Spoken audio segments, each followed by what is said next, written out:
Students, I am Monica Soul from MB International School, Nayagaon. Today we will be doing the 10th chapter of your history, Colonialism and Urban Change. Yes, colonialism and urban change. The topics which we will be learning in this chapter are new urban centers, nature of urban centers, administration and infrastructure, and the case study of Delhi. Now, what is in this chapter about?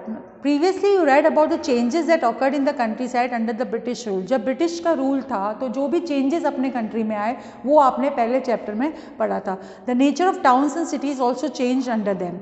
सारी जो अपने town cities का सब तरह का जो अपन को रहन सहन सब कुछ चेंज हो गया था when the Britishers came to India. New cities rose to prominence while many of the old towns and cities lost their importance. नई जो सिटीज़ है वो डेवलप हो गई और जो ओल्ड टाउन्स एंड सिटीज़ है उनकी इंपॉर्टेंस बिल्कुल ख़त्म हो गई थी. Urbanisation refers to the gradual increase और in the number of people living in the urban area. Urbanisation का मतलब क्या हुआ? जब बहुत सारे लोग अर्बन एरिया में आके रहने लगते हैं तो उसको अर्बनाइजेशन बोलते हैं. With the advent of industrialisation in the Europe many new cities emerge there. Industrialisation की वजह से यूरोप से जो इंडस्ट्रियलाइजेशन आया वहाँ पर सिटीज बहुत सारी सिटीज़ डेवलप हुई. वहाँ पर Britain industrial cities like Manchester and Leeds expanded rapidly in the 19th and the 20th century. However, in India, cities did not expand as rapidly as in the West. अब जो जैसे Europe में जो development हो रहा था cities industrialisation की वजह से जो डेवलप हो रही थी वो इंडिया में इतना नहीं हुआ था, वेस्ट की तरह ज़्यादा डेवलप नहीं हुआ. नो दिल्ली दरबार से एक एक्सट्रैक्ट आपको दे दिया हुआ है यहाँ पर, दैट इज़ ऑफ 1911. ये आर्टिकल द पिट्सबर्ग प्रेस में था December 7, 1911 को. While artillery thunder. Yes, in this extract from article the Pittsburgh Press December 7, 1911, while artillery thundered a royal salute and blared the national anthem, King George and Queen Mary entered Delhi today for Darbar ceremony of next Tuesday. Queen वहाँ के जो राजा थे king George और queen Mary वो enter हुए थे दिल्ली दरबार में क्योंकि वहाँ पर सेरेमनी थी. सेरेमनी एक सेलिब्रेशन करना था उनको. The monarchs were received in the state by viceroy Lord herding. और सारे जो राजा महाराजा थे उनको रिसीव करने के लिए कौन आए थे? वाइसरॉय थे, Lord herding and lady herding, and about 150 title natives. और 150 टाइटल नेटिव्स भी उनके साथ आए थे उनको रिसीव करने के लिए. A hastily constructed silken tent replace the destroyed by in the Incendiaries Tuesday was the scene of reception. The young Nizam of Hyderabad, India's premier prince, was first to greet the king and queen. जो India का निज़ाम था, हैदराबाद के जो निज़ाम थे वो पहले इंसान थे जिन्होंने उन किंग और क्वीन को रिसीव किया. Prince was followed by Maharaja of Kashmir. Prince के साथ कौन आए थे? महाराजा भी आए थे जो कश्मीर से थे. Owner of early paradise at the foot of the Himalayas and other dignitaries. The royal and viceregal parties then entered state carriages and drove through the ancient Mughal capital. To the American visitor, the procession of Indian princes was the most imposing part of the show. और American visitors के साथ जो Indian princes का जो procession था वो बहुत ज़्यादा अच्छा दिख रहा था दिखने में. उन्होंने वंडरफुल कलर्स के जो ज्वेल गोल्ड सारे जो पहन रखे थे, जो राजा महाराजा पहनते थे, हॉर्स राइड पे जो हाथियों पे आते थे राजा महाराजा, वो सारे अपने वो लोग आए थे. गोल्ड एम्ब्रॉयडरी के जो उनके जो कोट्स होते थे बहुत ब्यूटीफुली ड्रेस्ड होते हैं राजा महाराजा. You might have seen how they were always dressed. तो वो उस तरह से वो लोग एंटर हुए from the natives. However their welcome was that according by the downtrodden people to their masters. अब उनका जो वेलकम था वो क्या था? जो नीचे के जो लोग हैं जिनको जो इंपॉर्टेंस दी जाती like the other people, they were the people who were receiving them. वो उनको बाव करके उनको रिसीव करे थे बिकॉज राजा महाराजा के की तो जो शान होती है. And in that the people who are not in that category they will just stand with their hand joint. तो उनको रिसीव करने के लिए वो लोग वहाँ खड़े हुए थे. Under the British rule, many of the old towns and cities in India started to decline. British rule में क्या हुआ था? इंडिया की बहुत सारी सिटीज़ और टाउन्स जो नीचे की तरफ जाते डिक्लाइन हो रहे थे, ख़त्म हो रहे थे. This decline in the urban population resulted from economy और social change and migration of people from the cities and towns to the villages in search of work is known as deurbanisation. अब यहाँ पर क्या हुआ?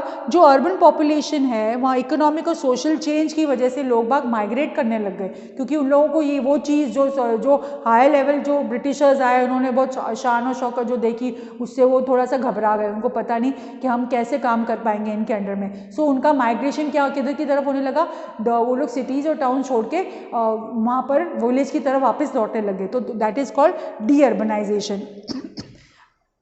Many important manufacturing towns producing specialized goods declined because of drop in demand for the goods that they produce.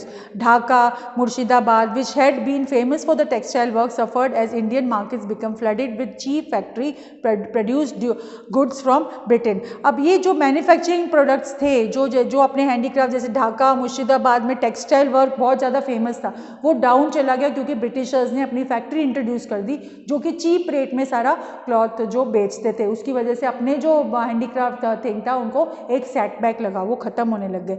Similarly old centres of power collapsed when local rulers were defeated by the British and new centres of power emerged. Seringapatam, the capital city of Tipu Sultan, deteriorated after his death. Seringapatam जो टिपू सुल्तान के जब वहाँ पर राजा थे तो वो क्या हो गया, उनकी डेथ के बाद वो वापस उनका जो जगह थी वो वापस सब नीचे, सारा बिजनेस, इकोनॉमिकली, सोशली सब नीचे जाने लग गए वो लोग।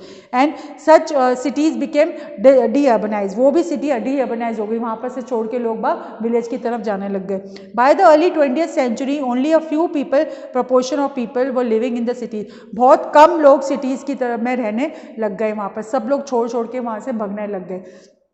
New urban centers. India was broadly divided into two categories. British India, the areas directly under the control and administration of British. British India क्या था, दो तरह से इंडिया को डिवाइड होना पड़ा। एक तो ब्रिटिश इंडिया हो गया जहाँ पर ब्रिटिश का रूल, ब्रिटिश का एडमिनिस्ट्रेशन चलता था, जहाँ लोग रहते थे, and the princely state which were ruled by the Kings. और एक जो हो गया वो कैसे डिवाइड हो गया, प्रिंस, जो जहाँ पर राजा महाराजाओं का रूल चल रहा था उनके। तो दो तरह से इंडिया डिवाइड हो गया था। Had accepted and acknowledge the of the British, और उन्होंने क्या करा था, जो ब्रिटिश के जो रूल्स और रेगुलेशंस थे उन राजा महाराजाओं ने एक्सेप्ट कर लिए थे, इसलिए उनको वो जगह दे दी गई थी ब्रिटिश के द्वारा। In the late 18th century Calcutta, Bombay and Madras became important as presidency cities. और ये जो मेन कंट्री जो टाउन्स हैं, जो मेट्रोपॉलिटन सिटीज़ हैं, कलकत्ता, बॉम्बे और मद्रास, वो क्या बन गई थी, प्रेसिडेंसी सिटीज़ बन गई थी। ये देखो, ये कोलकाता का, they have given you the building, writers building this is called, and Calcutta, now Kolkata. In early 1900s में ये बिल्डिंग वहाँ पर थी। They became centres of British power, ये जो सिटीज़ थी वो ब्रिटिश पावर का सेंटर बन गई थी, वहाँ पर ब्रिटिश का सारा रूल्स एंड रेगुलेशंस उनके चलते थे। दे वो also important centres of trade and commerce, ये वाले जो इंपॉर्टेंट सेंटर्स भी बन गए थे ट्रेडिंग के। Calcutta remain the capital under the British till 1911, 1911 तक जो कैपिटल था वो कलकत्ता था। And then the capital was shifted to Delhi, उसके बाद दिल्ली कैपिटल बना, जो आज तक दिल्ली ही कैपिटल है इंडिया का। Old trading ports and centers such as Surat and Masilapattnam declined when trade shifted to new ports and centers like Calcutta, Bombay and Madras. अब ये जो मसीलीपट्टनम है ये डिक्लाइन हो गया, सूरत, और ये क्यों, क्योंकि सारा जो न्यू पोर्ट्स वगैरह जो सेटअप हो गए थे वो कलकत्ता में, बॉम्बे, मद्रास में ट्रेड सेटअप हो गया था। These ports exported raw materials from India to England and brought back the finished good. अब ये जो पोर्ट्स थे वो कहाँ पर रॉ मटेरियल एक्सपोर्ट करते थे, इंडिया से इंग्लैंड में एक्सपोर्ट करते थे, और फिनिश्ड गुड वहाँ से अपन के पास आती थी। Now various towns were built by the British in the hills, these served as summer retreats. अब ब्रिटिशर्स ने हिल्स में भी बहुत सारे टाउन सेटअप करे थे जो कि समर रिट्रीट थी, यानी कि जब गर्मियाँ होती थी तो वो लोग हिल स्टेशंस पे जाके रहते थे, तो वहाँ पर उन्होंने बनाया था, helping them escape the hot Indian summers. जो इंडिया की जो समर्स वो हॉट होती है उससे बचने के लिए उन्होंने वहाँ टाउन्स बनाए, जो कि Shimla, Mussoorie, Ooty, Kodaikanal etcetera, some of the popular hill stations developed by them. ये जो हिल स्टेशंस है वो ब्रिटिशर्स ने डेवलप करे थे। Shimla served as a summer capital of the British viceroy of India. Shimla जो था वो समर कैपिटल था ब्रिटिश वाइसरॉय का।